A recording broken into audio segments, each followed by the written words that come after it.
ಮಾಟ ಮಂತ್ರಕ್ಕೆ ಒಳಗಾದ ವ್ಯಕ್ತಿ ಹೇಗಿರುತ್ತಾನೆ? ಕಂಡುಹಿಡಿಯೋದು ಹೇಗೆ? ಮಾಟ ಮಂತ್ರ ವಾಮಾಚಾರದಂತಹ ಮಹಾಪಾಪ ಮತ್ತೊಂದಿಲ್ಲವೆಂದರೆ ತಪ್ಪಾಗಲಾರದು. ಮಾಟ ಮಂತ್ರ ಮಾಡುವುದು, ಅದನ್ನು ಪ್ರೋತ್ಸಾಹಿಸುವುದು ನಿಷೇಧನೀಯ. ಮಾಟ ಮಂತ್ರ ಮಾಡಿರುವುದನ್ನು ತಿಳಿಯುವುದು ಹೇಗೆ? ಮಾಟ ಮಂತ್ರದಿಂದ ಮುಕ್ತಿ ಹೊಂದಲು ಯಾವ ದೇವರನ್ನು ಪೂಜಿಸಬೇಕು? ಮಾಟ ಮಂತ್ರ ವಾಮಾಚಾರಕ್ಕೆ ಒಳಗಾದ ವ್ಯಕ್ತಿ ಹೇಗಿರುತ್ತಾನೆ? ನಕಾರಾತ್ಮಕ ಹೆಚ್ಚಾಗುವುದರಿಂದ ನಮ್ಮ ಕೆಲಸದಲ್ಲಿ, ಮನೆಯಲ್ಲಿ ಪದೇ ಪದೇ ಸಮಸ್ಯೆಗಳನ್ನು ಎದುರಿಸುತ್ತಲೇ ಇರಬೇಕಾಗುತ್ತದೆ. ಕೆಲಸವು ಸರಾಗವಾಗಿ ಹೋಗುತ್ತಿರುವಾಗ ಕುಟುಂಬದಲ್ಲಿ ಯಾರಿಗಾದರೂ ಹಠಾತ್ ಅನಾರೋಗ್ಯ ಉಂಟಾಗುವುದು. ಎಷ್ಟೇ ಔಷಧಿಗಳನ್ನು ತೆಗೆದುಕೊಂಡರೂ ಕೂಡ ಅನಾರೋಗ್ಯ ಸರಿ ಹೋಗದು. ಮನೆಯಲ್ಲಿ ಈ ರೀತಿ ವಿನಾಕಾರಣ ಸಮಸ್ಯೆಗಳು ಎದುರಾಗುತ್ತಿರುವುದನ್ನು ಕಂಡು ನಮ್ಮ ಹಿರಿಯರು ವಾಮಾಚಾರ ಮಾಟ ಮಂತ್ರ ಮಾಡಿಸಿರಬಹುದೆಂದು ಹೇಳುವ ಮಾತನ್ನು ನೀವು ಕೇಳಿರಬಹುದು. ಆದರೆ ಇತ್ತೀಚಿನ ದಿನಗಳಲ್ಲಿ ಇದನ್ನು ನಂಬುವವರು ಅತಿ ವಿರಳ. ಒಂದು ವೇಳೆ ವಾಮಾಚಾರ ಮಾಟ ಮಂತ್ರ ಇದ್ದರೂ ಕೂಡ ಅದನ್ನು ಮಾಡಿಸುವುದು ಮಹಾ ಅಪರಾಧ, ಮಹಾಪಾಪವಾಗುತ್ತದೆ. ಒನ್ನೊಬ್ಬರ ಕುಟುಂಬವನ್ನು ಹಾಳು ಮಾಡುವ ದುಷ್ಟರಿಂದ ದೂರಿರಬೇಕು. ಯಾರಾದರೂ ಅಂತಹ ಕೆಲಸಕ್ಕೆ ಕೈ ಹಾಕಿದರೂ ಅವರಿಗೆ ಶಿಕ್ಷೆಯನ್ನು ವಿಧಿಸಬೇಕು. ನಿಮಗೂ ಕೂಡ ವಾಮಾಚಾರ ಮಾಟ ಮಂತ್ರಗಳಿಂದ ಕೆಡುಕಾಗುತ್ತಿದ್ದರೆ ಅದರ ಬಗ್ಗೆ ಮತ್ತಷ್ಟು ತಿಳಿದುಕೊಳ್ಳಿ. ಆದರೆ ಎಂದಿಗೂ ಅದರ ಸಹವಾಸಕ್ಕೆ ಹೋಗದಿರಿ. ನಕಾರಾತ್ಮಕ ಶಕ್ತಿಯ ಕೈ ವಶವಾದರೆ ಈ ಲಕ್ಷಣ ಇರುತ್ತದೆ. ನಕಾರಾತ್ಮಕ ಶಕ್ತಿಯ ಕೈ ವಶವಾದರೆ ಈ ಲಕ್ಷಣ ಇರುತ್ತದೆ.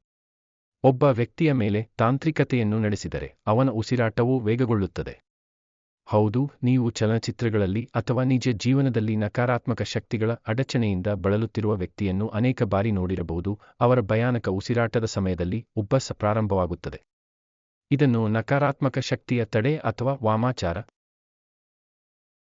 ಮಾಟ ಮಂತ್ರದ ಕೈಚಳಕವೆಂದು ಪರಿಗಣಿಸಲಾಗುತ್ತದೆ. ನಿಮ್ಮ ನಾಡಿಯ ವೇಗವು ಇದ್ದಕ್ಕಿದ್ದಂತೆ ಹೆಚ್ಚಾಗುತ್ತದೆ. ಅಂದಹಾಗೆ ದೇವರು ನಮ್ಮ ದೇಹದಲ್ಲಿ ಅನೇಕ ಗುಣಗಳನ್ನು ಕೊಟ್ಟಿದ್ದಾನೆ. ದೇಹದ ಮೇಲೆ ಯಾವುದೇ ರೀತಿಯ ಬಾಹ್ಯ ದಾಳಿ ಇದ್ದರೆ ದೇಹವು ಅದನ್ನು ವಿರೋಧಿಸುತ್ತದೆ. ದೇಹದಲ್ಲಿ ಯಾವುದೇ ಕಾಯಿಲೆ ಇದ್ದರೆ ದೇಹವು ಪ್ರತಿರೋಧಿಸಲು ಪ್ರಾರಂಭಿಸುತ್ತದೆ. ಆದರೆ ಇನ್ನೊಬ್ಬರ ಮೇಲೆ ಮ್ಯಾಜಿಕ್ ಅಥವಾ ಯಾಂತ್ರಿಕ ಶಕ್ತಿಯನ್ನು ಬಳಸಿದರೆ ದೇಹವು ಅದನ್ನು ತನ್ನ ಶಕ್ತಿ ಇರುವವರೆಗೂ ಎದುರಿಸುತ್ತದೆ. ಆದರೆ ಈ ವ್ಯಕ್ತಿಯಲ್ಲಿನ ಶಕ್ತಿಗಿಂತ ಅದರ ಪ್ರಾಬಲ್ಯ ಹೆಚ್ಚಾದಾಗ ಅದರ ಪರಿಣಾಮವು ತುಂಬಾ ಪ್ರಬಲವಾಗುತ್ತದೆ ಮತ್ತು ಆ ವ್ಯಕ್ತಿಯ ರಕ್ತದೊತ್ತಡ ಹೆಚ್ಚಾಗುತ್ತದೆ. ಹಾಗೂ ಇದು ನಾಡಿಯ ವೇಗವನ್ನು ಹೆಚ್ಚಿಸುತ್ತದೆ. ಇದು ಸಂಭವಿಸಿದಲ್ಲಿ ಜಾಗರೂಕರಾಗಿರಿ. ದುಷ್ಟ ಶಕ್ತಿಗಳು ರಾತ್ರಿಯಲ್ಲಿ ಸಂಪೂರ್ಣವಾಗಿ ಸಕ್ರಿಯವಾಗುತ್ತವೆ. ತಾಂತ್ರಿಕ ಸಮಯ ಮತ್ತು ತಾಂತ್ರಿಕ ಕ್ರಿಯೆಗಳಿಗೆ ರಾತ್ರಿ ಸಮಯವನ್ನು ಹೆಚ್ಚು ಸೂಕ್ತವೆಂದು ಪರಿಗಣಿಸಲು ಇದು ಕಾರಣವಾಗಿದೆ. ನಂತರ ಆ ಶಕ್ತಿಯು ತನ್ನ ಗುರಿಯ ಮೇಲೆ ಪ್ರಾಬಲ್ಯ ಸಾಧಿಸಲು ಆರಂಭಿಸುತ್ತದೆ. ಅಂತಹ ಪರಿಸ್ಥಿತಿಯಲ್ಲಿ ಯಾರ ಮೇಲೆ ತಂತ್ರಗಳ ಪ್ರಯೋಗವಾಗಿರುತ್ತದೆಯೋ ಆ ವ್ಯಕ್ತಿಯು ನಿದ್ದೆ ಮಾಡುತ್ತಿದ್ದರೆ ಅವನು ಇದ್ದಕ್ಕಿದ್ದಂತೆ ಕಿರುಚುತ್ತಾ ಎಚ್ಚರಗೊಳ್ಳುತ್ತಾನೆ. ಅಥವಾ ನಂತರ ಅವನು ಭಯಾನಕ ಕನಸುಗಳನ್ನು ಹೊಂದಲು ಪ್ರಾರಂಭಿಸುತ್ತಾನೆ. ಆದರೆ ಪದೇ ಪದೇ ನೀವು ಇಂತಹ ಕನಸುಗಳನ್ನು ಕಾಣುತ್ತಿದ್ದರೆ ಅದರ ಬಗ್ಗೆ ಹೆಚ್ಚು ಜಾಗರೂಕರಾಗಿರಬೇಕು. ಈ ಕನಸುಗಳನ್ನು ಎಂದಿಗೂ ನಿರ್ಲಕ್ಷಿಸಲು ಹೋಗದಿರಿ. ಇದು ಸಂಭವಿಸಿದಲ್ಲಿ ಜಾಗರೂಕರಾಗಿರಿ. ದುಷ್ಟ ಶಕ್ತಿಗಳು ರಾತ್ರಿಯಲ್ಲಿ ಸಂಪೂರ್ಣವಾಗಿ ಸಕ್ರಿಯವಾಗುತ್ತವೆ. ತಾಂತ್ರಿಕ ಸಮಯ ಮತ್ತು ತಾಂತ್ರಿಕ ಕ್ರಿಯೆಗಳಿಗೆ ರಾತ್ರಿ ಸಮಯವನ್ನು ಹೆಚ್ಚು ಸೂಕ್ತವೆಂದು ಪರಿಗಣಿಸಲು ಇದು ಕಾರಣವಾಗಿದೆ. ನಂತರ ಆ ಶಕ್ತಿಯು ತನ್ನ ಗುರಿಯ ಮೇಲೆ ಪ್ರಾಬಲ್ಯ ಸಾಧಿಸಲು ಆರಂಭಿಸುತ್ತದೆ. ಅಂತಹ ಪರಿಸ್ಥಿತಿಯಲ್ಲಿ ಯಾರ ಮೇಲೆ ತಂತ್ರಗಳ ಪ್ರಯೋಗವಾಗಿರುತ್ತದೆಯೋ ಆ ವ್ಯಕ್ತಿಯು ನಿದ್ದೆ ಮಾಡುತ್ತಿದ್ದರೆ ಅವನು ಇದ್ದಕ್ಕಿದ್ದಂತೆ ಕಿರುಚುತ್ತಾ ಎಚ್ಚರಗೊಳ್ಳುತ್ತಾನೆ. ಅಥವಾ ನಂತರ ಅವನು ಭಯಾನಕ ಕನಸುಗಳನ್ನು ಹೊಂದಲು ಪ್ರಾರಂಭಿಸುತ್ತಾನೆ. ಆದರೆ ಪದೇ ಪದೇ ನೀವು ಇಂತಹ ಕನಸುಗಳನ್ನು ಕಾಣುತ್ತಿದ್ದರೆ ಅದರ ಬಗ್ಗೆ ಹೆಚ್ಚು ಜಾಗರೂಕರಾಗಿರಬೇಕು. ಈ ಕನಸುಗಳನ್ನು ಎಂದಿಗೂ ನಿರ್ಲಕ್ಷಿಸಲು ಹೋಗದಿರಿ. ದೈಹಿಕ ಮತ್ತು ಮಾನಸಿಕ ದೌರ್ಬಲ್ಯ ಎದುರಿಸುವಿರಿ. ದೈಹಿಕ ಮತ್ತು ಮಾನಸಿಕ ದೌರ್ಬಲ್ಯ ಎದುರಿಸುವಿರಿ. ಒಬ್ಬ ವ್ಯಕ್ತಿಯ ಮೇಲೆ ತಂತ್ರವನ್ನು ಬಳಸಿದರೆ ಆ ವ್ಯಕ್ತಿಯು ದೈಹಿಕ ಮತ್ತು ಮಾನಸಿಕ ಹಾನಿಯನ್ನು ಅನುಭವಿಸಲು ಪ್ರಾರಂಭಿಸುತ್ತಾನೆ ಎಂದು ಹೇಳಲಾಗುತ್ತದೆ. ಅವನ ಆಲೋಚನೆಗಳು ಇದ್ದಕ್ಕಿದ್ದಂತೆ ಅಲೆದಾಡಲು ಪ್ರಾರಂಭವಾಗುತ್ತದೆ. ಅಥವಾ ಅವರು ಸಾರ್ವಕಾಲಿಕ ದೌರ್ಬಲ್ಯವನ್ನು ಅನುಭವಿಸಬೇಕಾಗುತ್ತದೆ. ತಂತ್ರದ ಪ್ರಯೋಗದಿಂದ ವ್ಯಕ್ತಿಯ ನೈಜ ವ್ಯಕ್ತಿತ್ವ ನಾಶವಾಗುತ್ತದೆ. ಈ ಕಾರಣದಿಂದಾಗಿ ಅವನ ದೈಹಿಕ ಅಥವಾ ಮಾನಸಿಕ ಸ್ಥಿತಿಯು ಹಾನಿಗೊಳಗಾಗುತ್ತದೆ ಮತ್ತು ಈ ರೀತಿಯಾಗಿ ವ್ಯಕ್ತಿಯು ದುರ್ಬಲನಾಗಲು ಪ್ರಾರಂಭಿಸುತ್ತಾನೆ. ತಂತ್ರವಿದ್ಯೆ ಪ್ರಾರಂಭವಾಗಿದ್ದು ಹೀಗೆ. ತಂತ್ರವಿದ್ಯೆ ಪ್ರಾರಂಭವಾಗಿದ್ದು ಹೀಗೆ. ಸನಾತನ ಧರ್ಮದಲ್ಲಿ ಇಂತಹ ಅನೇಕ ಮಂತ್ರಗಳು ಮತ್ತು ಪೂಜಾ ವಿಧಾನಗಳಿವೆ ಎಂದು ನಿಮ್ಮ ಮನಸ್ಸಿನಲ್ಲಿ ಪ್ರಶ್ನೆಗಳು ಉದ್ಭವಿಸಬಹುದು. ಅದರಿಂದ ನೀವು ಬಯಸಿದ ಫಲವನ್ನು ಪಡೆಯಬಹುದು. ಸಕಾರಾತ್ಮಕ ಶಕ್ತಿಗಳ ಹರಿವು ಇರುವ ಪರಿಸ್ಥಿತಿಯಲ್ಲಿ ತಂತ್ರದ ಅವಶ್ಯಕತೆ ಏಕೆ ಉದ್ಭವಿಸಿತು? ಉತ್ತಮ ಗುಣವುಳ್ಳ ವ್ಯಕ್ತಿಯು ದೇವರ ಬಳಿ ದೇವರೇ ನನ್ನ ಇಚ್ಛೆಯಿಂದ ಪೂರೈಸು ಎಂದು ಬೇಡಿಕೊಳ್ಳುತ್ತಾನೆ. ಆದರೆ ತಂತ್ರ ಸಾಧನೆಯಲ್ಲಿ ತೊಡಗಿರುವವರು ದೇವರನ್ನು ಒಲಿಸಿಕೊಳ್ಳಲು ಬಲವಂತವಾಗಿ ತಮ್ಮ ಪ್ರಾಬಲ್ಯವನ್ನು ಸಾಧಿಸುತ್ತಾರೆ. ದೇವರು ಅವರ ಪ್ರಾರ್ಥನೆಯನ್ನು ಬಲವಂತವಾಗಿ ಸ್ವೀಕರಿಸುವಂತೆ ಮಾಡುತ್ತಾರೆ. ಮನುಷ್ಯನು ಆಸೆಗಳನ್ನು ಈಡೇರಿಸಿಕೊಳ್ಳುವ ಸಲುವಾಗಿ ತಂತ್ರಶಕ್ತಿಯನ್ನು ಆರಂಭಿಸುತ್ತಾನೆ. ಈ ಆರಾಧಕರು ಅದನ್ನು ಒತ್ತಾಯಿಸುವುದಿಲ್ಲ.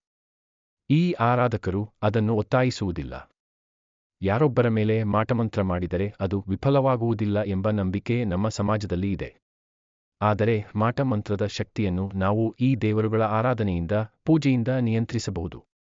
ನಮ್ಮಲ್ಲಿನ ಸಕಾರಾತ್ಮಕ ಶಕ್ತಿಯು ಆ ನಕಾರಾತ್ಮಕ ಶಕ್ತಿಯ ವಿರುದ್ಧ ಹೋರಾಡುವಂತೆ ಮಾಡಬಹುದು. ನಕಾರಾತ್ಮಕ ಶಕ್ತಿಯ ವಿರುದ್ಧ ಹೋರಾಡಲು ನಾವು ಭಗವಾನ್ ಶಿವನನ್ನು, ಹನುಮಂತನನ್ನು ಮತ್ತು ಕಾಳಿ ದೇವಿಯನ್ನು ಪೂಜಿಸಬೇಕು. ಆಗ ಮಾತ್ರ ಮಾಂತ್ರಿಕನ ಶಕ್ತಿಯನ್ನು ನಿರ್ನಾಮ ಮಾಡಬಹುದು. ತಂತ್ರ ಪ್ರಯೋಗವಾಗಿದೆಯೇ ಎಂದು ತಿಳಿಯೋದು ಹೇಗೆ? ಯಾರಾದರೂ ತಂತ್ರ ಅಥವಾ ಮಾಟಮಂತ್ರವನ್ನು ಬಳಸಿದರೆ ಅದನ್ನು ಬಹಳ ಸುಲಭವಾಗಿ ತಿಳಿಯಬಹುದು. ಇದಕ್ಕಾಗಿ ರಾತ್ರಿಯಲ್ಲಿ ಹಾಸಿಗೆಯ ಕೆಳಗೆ ಒಂದು ಗಾಜಿನ ಲೋಟದಲ್ಲಿ ಅಥವಾ ಪಾತ್ರೆಯಲ್ಲಿ ನೀರನ್ನು ತುಂಬಿಸಿಟ್ಟು ಮನದಲ್ಲಿ ದೇವರನ್ನು ನೆನೆದು ನನ್ನಲ್ಲಿ ನಕಾರಾತ್ಮಕ ಶಕ್ತಿಯ ಪ್ರಾಬಲ್ಯವಿದ್ದರೆ ಅದು ತಿಳಿಯುವಂತೆ ಮಾಡು ಎಂದು ಬೇಡಿಕೊಂಡು ಮಲಗಿ. ಇದರಿಂದ ನಿಮ್ಮಲ್ಲಿನ ನಕಾರಾತ್ಮಕ ಶಕ್ತಿಯ ಹರಿವು ಬಹುಬೇಗ ದೂರಾಗುತ್ತದೆ. ಒಂದು ವೇಳೆ ನೀವು ತುಂಬಿಸಿಟ್ಟ ನೀರು ಕಡಿಮೆಯಾಗಿದ್ದರೆ ನಿಮ್ಮ ಮೇಲೆ ಮಂತ್ರ ಮಾಡಿದ್ದಾರೆಂಬುದನ್ನು ಅರ್ಥಮಾಡಿಕೊಳ್ಳಿ. ಆದರೆ ನೀವು ಅದರ ಬಗ್ಗೆ ವಿಶೇಷ ಕಾಳಜಿ ವಹಿಸಬೇಕು. ನೀರಿಟ್ಟು ಮಲಗಿದ ಮರುದಿನ ಬೆಳಗ್ಗೆ ಬೇಗನೆ ಎದ್ದು ಮೊದಲು ಆ ನೀರನ್ನು ಒಂದು ಗಿಡದಲ್ಲಿ ಹಾಕಿ. ಈ ಪ್ರಕ್ರಿಯೆಯನ್ನು 8 ದಿನಗಳವರೆಗೆ ನಿರಂತರವಾಗಿ ಮಾಡಬೇಕೆಂಬುದನ್ನು ನೆನಪಿನಲ್ಲಿಟ್ಟುಕೊಳ್ಳಿ. ವ್ಯಕ್ತಿಯ ಮೇಲೆ ತಾಂತ್ರಿಕ ಪ್ರಯೋಗವಾಗಿದ್ದರೆ ಆ ಸಸ್ಯವು ಅದನ್ನು ಹೀರಿಕೊಳ್ಳುತ್ತದೆ ಎಂದು ಹೇಳಲಾಗುತ್ತದೆ. ಮಂತ್ರ ಆ ವ್ಯಕ್ತಿಯ ಮೇಲೆ ಈಗಾಗಲೇ ಗಾಢ ಪರಿಣಾಮ ಬೀರಿದ್ದರೆ ಆ ಗಿಡವು 3 ರಿಂದ 4 ದಿನಗಳಲ್ಲಿ ಒಣಗಿ ಹೋಗಲು ಪ್ರಾರಂಭವಾಗುತ್ತದೆ. ತಂತ್ರ ಶಕ್ತಿಗಳ ದುರುಪಯೋಗವನ್ನು ಕಡ್ಡಾಯವಾಗಿ ನಿಷೇಧಿಸಲಾಗಿದೆ. ಭಗವಾನ್ ಶಿವನು ಶುಭ ಕಾರ್ಯಗಳಿಗಾಗಿ 80% ತಂತ್ರಶಕ್ತಿಗಳನ್ನು ರಚಿಸಿದನು. ಇನ್ನು 20% ಕಾಳಿ ಮಾತೆಯು ಸೃಷ್ಟಿಸಿದಳು ಎನ್ನುವ ಉಲ್ಲೇಖವಿದೆ. ಸ್ವಾರ್ಥಿ ಜನರು ಶುಭ ಕಾರ್ಯಗಳಿಗೆ ಬಳಸಿದ ಈ 2 ಭಾಗವನ್ನು ಒಟ್ಟುಗೂಡಿಸಿದರು. ನಂತರ ಇದು ಭಯಾನಕ ಬ್ಲ್ಯಾಕ್ ಮ್ಯಾಜಿಕ್ ಆಗಿ ಮಾರ್ಪಟ್ಟಿತು. ಆದಾಗ್ಯೂ ದುಷ್ಟಶಕ್ತಿಗಳು ಮಾಡುವ ತಪ್ಪುಗಳಿಂದಾಗಿ ವ್ಯಕ್ತಿಯೇ ನಾಶವಾಗಬಹುದು. ಆದ್ದರಿಂದ ಇದನ್ನು ನಿಷೇಧಗೊಳಿಸಲಾಗಿದೆ.